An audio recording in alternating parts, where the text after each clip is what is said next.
Bonjour petits et grands lecteurs, j'espère que vous allez bien. On est le premier update lecture de décembre. Je n'ai pas fait l'affront de mettre du rouge immédiatement pour vous mettre dans l'ambiance. Juste avant cette update lecture, je tiens juste à faire un point vite fait. En ce qui concerne les commandes vis-à-vis du site Les Trois Nornes, vous n'êtes pas sans savoir que la poste c'est un peu n'importe quoi au niveau des délais de livraison. Donc plus vous commanderez tôt, plus il y aura des chances que ça arrive dans les temps pour Noël. Voilà, il n'y a aucune possibilité de savoir.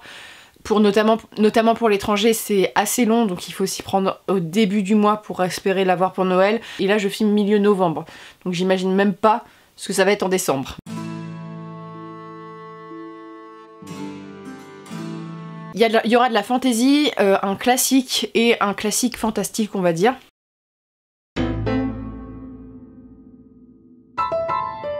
Je vais vous parler du livre qui m'a le plus déçu. On va commencer sur des bases un peu tristes. C'est mon livre d'Halloween, c'est le livre que j'ai lu durant le jour d'Halloween et ça n'a pas répondu vraiment à mes attentes. C'était pas effrayant, c'était très teenage et la fin était vraiment pas suffisante pour moi. Il s'agit donc de Conversion de Catherine O, dont j'étais très friande de la couverture. Alors c'est une histoire très basique. Pas vraiment, mais c'est une histoire basique d'adolescent. On suit une école jeune fille, mais plutôt des riches. Hein. C'est-à-dire qu'elles ont l'uniforme, les carreaux, machin, mais ça se passe à Salem. Il y a donc des affaires, on va dire, un peu préoccupantes dans l'école. Les un peu boss bitch de l'école, les nanas qui sont un peu dans le top du top, bah, commencent à perdre leurs cheveux, faire des crises, notamment d'épilepsie. Et ça touche de plus en plus de filles dans l'école, et donc on suit le personnage principal, qui est donc une jeune femme, qui va se dire il y a quand même un problème, et est-ce que c'est lié à Salem? Voilà, les procès de sorcellerie.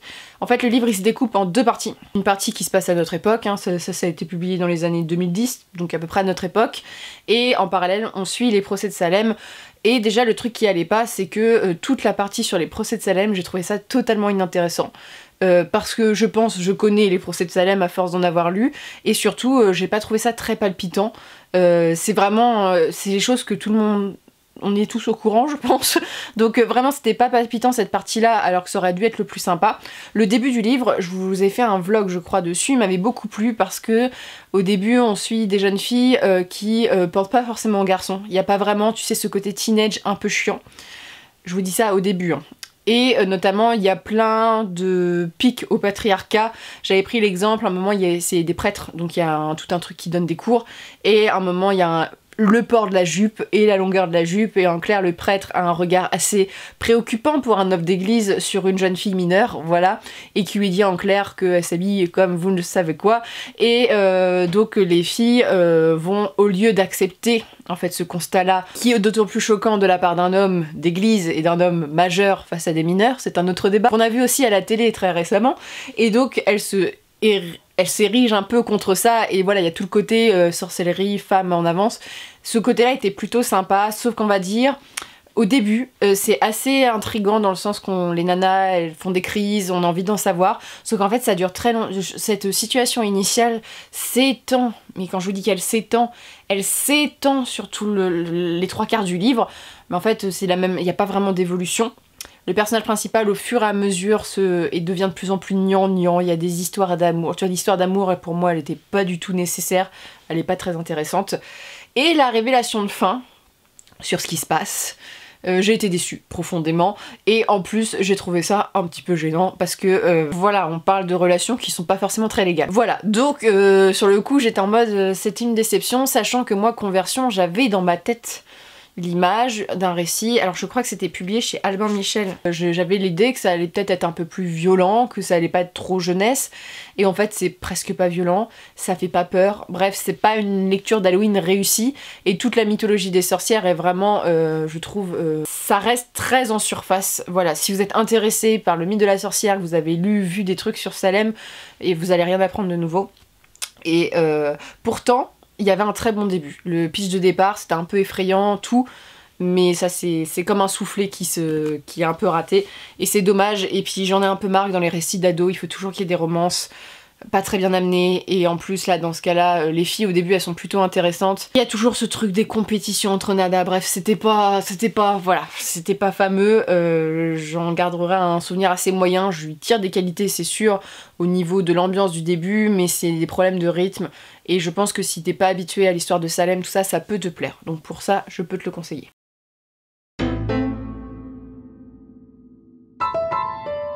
Toujours dans ces lectures d'Halloween, parce que oui, en décembre, moi je traite les lectures d'Halloween. Je suis toujours très à l'heure, voilà. Je vous parle d'un livre que j'ai beaucoup aimé, qui est un classique du genre. Donc il s'agit du Tour d'écrou, donc je dis toujours le trou, mais c'est le Tour d'écrou, de Henry James, qui est un classique, un tout petit livre qui m'a coûté 6,20 €, donc il fait à peu près 200 pages. Alors si vous lisez cette édition, ne lisez pas la préface avant d'avoir lu le livre. La préface est une étude analytique, on va dire, du texte, donc en fait il spoil énormément de choses. Moi je me suis arrêtée genre à 3 pages, j'ai fait oula, il me spoil l'histoire, je ne peux pas savoir, mais c'est intéressant de le lire après. Donc le Tour d'écrou, je l'ai acheté parce que j'ai regardé une série qui s'appelle Bly Manor, donc The Hunting House of Bly Manor, bref. C'est une espèce de collection de séries qu'il y a sur Netflix d'horreur, dont j'ai vraiment adoré les 2 saisons qui sont très différentes, et Bly Manor m'a énormément touchée au niveau des personnages, de l'ambiance filmée. Ça a été vraiment une série, et même cette anthologie on va dire, j'aime énormément. J'aime la façon dont c'est filmé, dont sont racontées les histoires, la peur qui suscite, et le Tour d'écrou, ce que je trouve assez intéressant, que c'est pas un livre, et comme la série, c'est pas un livre qui va faire bouh, voilà, c'est un livre qui fait plus, t'es mal à l'aise psychologiquement. Alors, la série et le film, je vous parle, est assez différent. La série est une réinterprétation. Ici, on suit dans le livre, on suit l'histoire d'une jeune femme qui va devenir la préceptrice d'une enfant qui est dans un manoir, voilà, et il n'y a pas de parents, c'est l'oncle qui l'envoie faire ça, il lui dit pas trop pourquoi il y a personne qui va là-bas, et bref, c'est assez glauque dès le début. Elle rencontre cette enfant qui est brillante, très sympathique au début, voilà, un enfant chérubin parfait. Et les enfants sont très glauques dans l'histoire. Moi je suis déjà pas à l'aise avec les enfants, alors là j'étais encore moins à l'aise. Et donc elle l'éduque, et il y a Biscotte qui s'exprime. Bon, ça, faut la laisser, c'est son moment de temps, je miaule. Donc elle éduque cet enfant, et elle va avoir le fils aîné qui va partir les rejoindre. Donc elle est pas toute seule hein, sur place, il y a notamment une espèce de dame qui gère le logis, qui est présente. Et donc au fur et à mesure, elle se rend compte que les enfants ont un comportement de plus en plus étrange, et qu'il y a des choses qui se passent dans la maison, on va dire.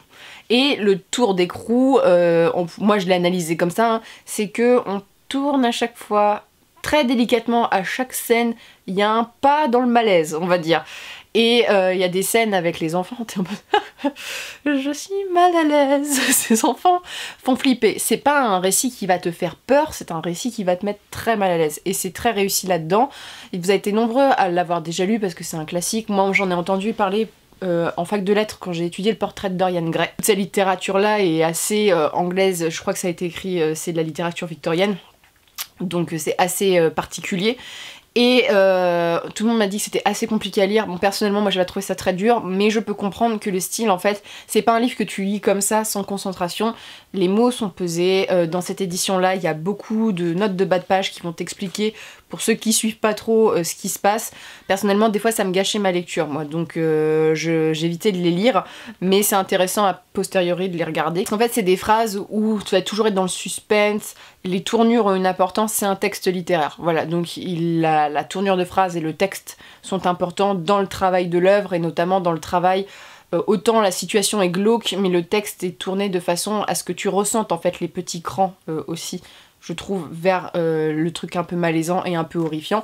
Et c'est ce que j'aime, moi c'est vraiment un roman un petit peu gothique, même si, est-ce qu'on pourrait le classer dans le gothique? Oui, parce qu'il répond à certaines cases, on va dire, de ce genre. Je vous conseille quand même de lire le livre avant d'avoir vu la série, parce qu'il y a pas mal de mystères qui sont déjà dévoilés de façon ou d'une autre, assez différemment dans la série, mais c'est vrai que c'est un peu... t'es un peu moins dans qu'est-ce qui va se passer, mais c'est vraiment dans le truc où, jusqu'où ça va aller, jusqu'où on va plonger dans le glauque, et véritablement, si les enfants vous mettent mal à l'aise, ça va pas être très bien, parce que franchement, tu sais, en plus, ils sont très beaux, tu vois, là, sur la couverture, je trouve qu'ils représentent très bien la situation. C'est des enfants anglais magnifiques, très bien élevés, qui parlent très bien, très distinctement, et t'es en mode...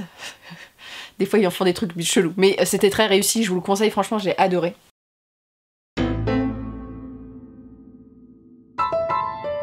Ensuite, le livre, en fait, je ne l'ai pas dans ma bibliothèque actuellement parce que je l'ai prêté à ma grand-mère, donc elle veut absolument le lire. C'est Rebecca. Rebecca de Daphné du Maurier. Rebecca, c'est un classique aussi, qui a été notamment adapté par Hitchcock.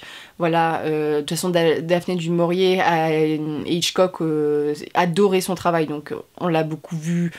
Voilà, ces livres ont été adaptés, et notamment, il y a une nouvelle adaptation Netflix, dont je vous parlerai dans ma prochaine vidéo qui va sortir très prochainement sur mes bilans culturels que j'ai fait. Et donc Victoria, j'ai adoré. Ça a été un coup de cœur, je vous dis tout de suite, le roman m'a secoué. Je sais pas comment l'expliquer. Ça a été une lecture qui m'a... comme ça. Et pourtant, il y a des trucs que j'ai pas aimé dans le livre, notamment le personnage principal. Donc on suit l'histoire d'une jeune femme qui a 19 ans, il me semble, dans le récit, quelqu'un qui a pas forcément beaucoup d'argent, et tu sais, c'est le genre de nana, ça se passe au XXe siècle, il me semble, et donc cette nana, elle répond d'une éducation et une vision de la femme qu'on avait de l'époque, c'est-à-dire quelqu'un d'assez renfermé, pas toutes les femmes, mais elle, voilà, très timide, qui n'ose pas se mettre en avant. Elle a 19 ans, donc elle est assez jeune. Elle travaille, donc ça se passe à Monte-Carlo il me semble, elle travaille pour une femme ignoble, donc qui l'exploite un peu, en clair c'est un peu sa dame de compagnie. Donc elle lui fait ses courses, elle est là pour l'occuper, la nana la traite super mal, jusqu'au jour où elle tombe sur Monsieur de Winter, sa patronne lui dit « Mais regardez, c'est Monsieur de Winter !» Et donc voilà, sa patronne le stalk, en plus le pauvre Monsieur de Winter, il a rien demandé. Mais donc voilà, c'est quelqu'un d'assez puissant, c'est un noble on va dire anglais, et tous les deux vont tomber amoureux, voilà, progressivement, parce que la patronne tombe malade et voilà, il y a un truc qui se lie et il décide d'épouser cette jeune fille, sauf que dans l'histoire, cet homme a une vie un peu compliquée, notamment il a perdu sa femme Rebecca, et Rebecca, d'où le titre du livre, et Rebecca était une femme extraordinaire. Et donc la nana, ça c'est vraiment le début du roman et c'est le pitch un peu que tout le monde connaît, va aller à Manderley, donc la demeure de la famille de Winter, magnifique château, on est sur mode bah t'as fait un bon mariage ma cocotte, voilà, elle y va et là-bas il y a quand même des choses glauques qui se passent et ce mystère de Rebecca, je veux pas vous en dire plus, mais déjà je n'avais aucune idée de comment ça allait se finir, je n'avais aucune idée si c'était un roman fantastique, si c'était un roman gothique, si c'était un roman de vie, bref j'en avais aucune idée et le roman va jouer sur plusieurs, je trouve, registres, notamment littéraires à cause de ça. Il t'induit parfois ce genre de choses. Moi ce que j'ai adoré c'est l'ambiance déjà de Manderley, c'est-à-dire que quand t'arrives dans ce château, c'est beau, même à travers le livre tu vois que c'est beau, tu t'imagines les paysages, il y a des personnages, Monsieur de Winter est un personnage, donc il y a une sacrée différence d'âge entre les deux, et ça je vais le noter après, mais c'est un personnage qui est assez fascinant. Rebecca, t'as envie de savoir, il y a un truc où t'as envie de tourner les pages, il y a une ambiance un peu pesante, malsaine et angoissante, parce qu'on est à travers le regard de la jeune fille, donc on est vraiment pas bien, tu vois, dans cette situation, on a de la peine pour elle, parfois on a envie de la secouer, bref, t'es vraiment dans le récit, et moi c'est un truc qui m'a vraiment convaincue. Et aux 3/4 du roman, il y a un plot twist. Et là tu fais, je l'ai pas vu venir. Et c'est assez waouh, voilà, je peux pas vous dire, mais c'est un roman qui a une ambiance de ouf, qui a un univers de ouf. Manderley, je m'imagine dans Manderley, les endroits, bref, c'est vraiment très très bien fait et c'est progressivement. C'est-à-dire que le malaise, l'espèce de mystère, tu vas y avoir des indices par indice par indice par indice et en fait quand tout se dénoue, tu dis tout ça en fait ça avait un sens. Il y a des personnages qui sont hyper intéressants. Il y a le fameux personnage, vous l'avez sûrement déjà vu dans les bandes annonces, de l'espèce de gouvernante à Manderley qui est un personnage essentiel. Voilà, qui est pas forcément facile. Bref, c'est une histoire en plus de roman d'apprentissage, hein. C'est une jeune fille qui va rentrer dans un monde qui est pas du tout le sien, un monde aristocratique, et en plus qui va être en concurrence avec une femme. Voilà, elle c'est une jeune fille, il y a toute une question là-dessus, un parallèle c'est hyper intéressant, qui est très différente d'elle et dont tout le monde a le souvenir. Et je trouve que c'est un roman qui est quand même intéressant sur cette question-là, parce qu'actuellement, quand on voit toutes les questions de divorce, le deuil, voilà ce genre de choses, quand tu es la deuxième personne dans la vie de quelqu'un, c'est assez compliqué à vivre, notamment pour l'entourage, voilà. Il y a plein de... Rebecca, on pourrait faire une chronique quand même très très longue sur le sujet, parce que c'est un livre qui a énormément de choses sur les conditions de la femme. Bref, il y a un seul truc qui est assez agaçant dans le livre, mais pour ma part ça m'a pas gâché la lecture, c'est la jeune femme qu'on suit, le point de vue principal. Donc elle a 19 ans, elle est très renfermée et en fait d'une autre point de vue moderne, de point de vue féministe surtout, c'est très compliqué d'avoir une jeune fille qui s'apitoie sur son sort, qui se laisse marcher dessus. C'est aussi un roman de libération féminine, voilà, on a aussi ça, mais c'est vrai que des fois j'avais envie de lui dire, mais lui retourner en disant mais vas-y ma cocotte, c'est bon, t'as quand même réussi à mettre Monsieur Winter dans ton lit, tu peux y arriver, tu vois, j'ai fait c'est bon. Donc voilà, c'est c'est ce côté voilà, un peu agaçant du personnage mais qui est quand même réfléchi dans l'histoire. Le livre est 100 fois mieux que la série qui est sortie sur Netflix. Voilà, je vous dis clairement, il y a une ambiance que tu retrouves pas dans la série. Je pense qu'il y a une ambiance qu'on peut pas retrouver dans des films. Il y a un truc au niveau du style, de l'écriture, de comment est amenée l'histoire. Progressivement, ce plot twist de malade, et en plus comme tu vis à travers le personnage principal, et ce qui fait que quand t'as le Monsieur Winter t'engueule, bah t'as vraiment l'impression que c'est à toi qui s'adresse d'une certaine manière. Après je tiens à dire qu'il y a quand même une sacrée différence entre les personnages au niveau de l'âge, hein. Elle a 19 ans, lui il a une quarantaine d'années, donc ça parle aussi de la différence d'âge, notamment à l'époque. Bon, ça se fait encore énormément aujourd'hui, mais à l'époque c'est quelque chose de très courant, notamment dans la noblesse, hein. On épouse de jeunes femmes pour faire des enfants, voilà, donc c'est beaucoup de choses, et la fin, je trouve qu'elle est parfaite, c'est une fin. J'adore ce genre de fin, pour ceux qui l'ont lu vous comprenez très bien, évitez de spoiler en commentaire bien sûr, mais la série a pris un chemin différent et je trouve que ça vraiment, c'est un point faible de la série, il fallait s'arrêter là, et c'est vraiment le genre de roman, quand tu le lis, pour ma part, il y a eu un avant et après Rebecca en termes de lecture, ça m'a motivée à lire du roman gothique, même si c'est pas vraiment du roman gothique, mais on joue sur plein on joue sur plein de registres littéraires, c'est très bien écrit, le récit est tenu du bout en bout, il n'y a pas de longueur selon moi parce qu'elles sont essentielles pour installer cette ambiance, la plupart des personnages sont intéressants, il y a beaucoup de personnages avec des palettes différentes, et voilà, et ça parle de questions, parce que là je peux pas vous dire, mais ça parle de questions féminines intéressantes et même de questions de l'époque qu'on peut retransmettre à notre époque à nous. Donc voilà, Rebecca, coup de cœur, il faut le lire, voilà. Ce qui fait que j'ai très envie de lire d'autres romans de Daphné du Maurier. Je sais que Piper Palace adore un autre, c'est ma cousine Rachel je crois, elle adore, elle le préfère, donc ça me donne encore plus envie, parce que déjà Rebecca j'ai adoré. Donc voilà, on va s'arrêter avec Rebecca parce que sinon on va faire une vidéo qui va durer 150 ans, mais j'avais vraiment envie de vous en parler parce que c'est vraiment un roman très bon, voilà, et je comprends pourquoi il a été adapté, je comprends le succès parce que moi personnellement j'ai adoré, et je l'ai lu, vous savez, juste après le mois de l'imaginaire, ou pendant, genre, voilà, en transition, et j'ai adoré, puis l'ambiance d'Halloween, je trouve que ça se mélangeait bien avec.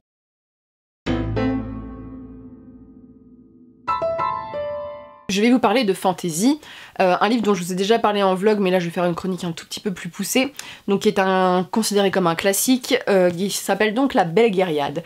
Belgériade, moi je dis La Belgériade, de David Eddings. Donc là ici c'est les 3 premiers tomes qui sont disponibles chez Pocket, donc c'est bien, c'est un intégral qui fait 15,90 €. Comme je vous dis, moi je suis jamais fan des couvertures de Pocket, mais je trouve qu'au niveau qualité rapport prix, personnellement 15,90 € pour 3 bouquins. Voilà, l'édition, je l'ai lue, elle n'a pas bougé, voilà, donc c'est vraiment Pipocket, j'ai l'habitude de lire les intégrales, ça se tient, c'est de la bonne qualité. Donc voilà, déjà, moi j'aime bien parler aussi du livre en soi, c'est très important.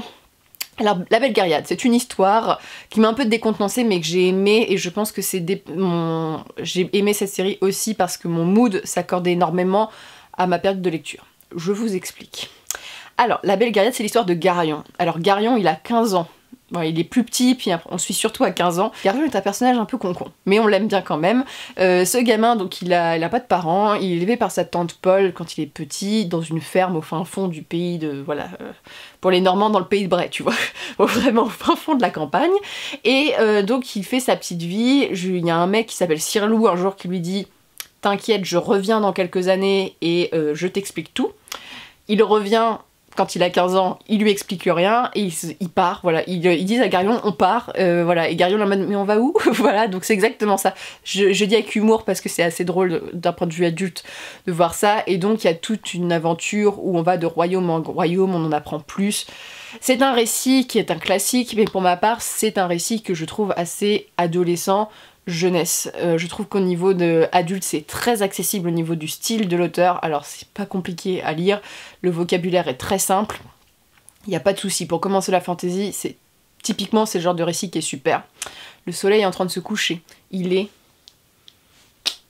15 h en Normandie, c'est super. La Belgériade, c'est cette histoire de base avec donc des clichés de fantasy, c'est un récit qui est rempli de clichés, mais personnellement que j'ai adoré. parce que les personnages sont hyper attachants.